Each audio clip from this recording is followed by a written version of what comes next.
भाई अंकित भयानपुरिया जैसा आदमी जो जमीन से जुड़ा हुआ है, जिसने कभी घमंड नहीं करा, उसके साथ तक कास्टिज्म हो रहा है इस देश में। मतलब इसे सुन के मुझे पेरियार की वो लाइन याद आ जाती है जब उन्होंने कहा था, ऐसा धर्म जो तुम्हें इंसान नहीं मानता, जो तुम्हें अछूत मानता है, उसे लात मार देनी चाहिए।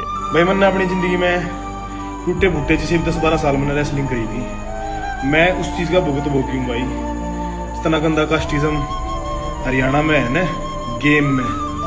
भाई साहब मैं खाड़े में जाया था ना कि मैं 2-3 खाड़े में रहने गया था। उड़े जाते से तो पहले मेरी कास्ट पूछी गई और भाई बहुत बार ऐसा भी होया कि मेरा जानबूझ के चोट मारी गई। जो लोग कहते हैं कि स्पोर्ट्स में कास्टिज्म नहीं होता या स्पोर्ट्स में रिजर्वेशन नहीं होना चाहिए, उन्हें ये बात सुननी चाहिए, क्योंकि अंकित भयानपुरिया एक स्पोर्ट्समैन है, स्टिल उसके साथ इतना कास्टिज्म हुआ। आप सोच के देखो, वंदना कटारिया जो टोक्यो ओलंपिक में एक गोल ना कर पाने की वजह से भद्दी भद्दी गालियों का शिकार हो जाती हैं, और यही नहीं, उनके घर पर तक तोड़फोड़ की जाती है। जबकि ये वही वंदना कटारिया हैं जिन्होंने एक मैच में 3 गोलों की हैट्रिक मारी थी, जिसकी वजह से इंडिया आगे बढ़ पाया। लेकिन उनकी जाति याद रखी गई और भुला दिए गई उनकी हैट्रिक, भुला दिए गए उनके रिकॉर्ड्स। अब आप ही मुझे बताइए, कभी रोहित शर्मा या विराट कोहली के साथ मैच हारने की वजह से जातिगत भेदभाव हुआ हो? नहीं, क्योंकि वो सो कॉल्ड अपर कास्ट से आते हैं और जाति व्यवस्था से पूरी तरीके से इम्यून है।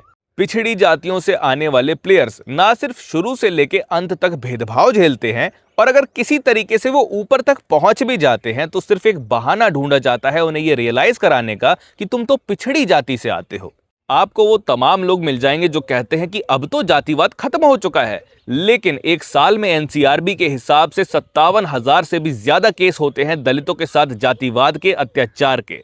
पानी पीने पर मारा जाता है, घोड़ी चढ़ने पर मारा जाता है, इंटरकास्ट मैरिज करने पर मारा जाता है, और यहां तक कि मूछें रखने पर तक जान से मार दिया जाता है। सच तो यह है कि जिसके साथ जातिवाद होता है वही बता सकता है कि जातिवाद क्या होता है। बाकी बात तो लोग ब्रह्मांड के बारे में भी करते हैं, जिन्हें चांद, सितारे और मंगल के अलावा कोई दूसरा ग्रह तक नहीं पता।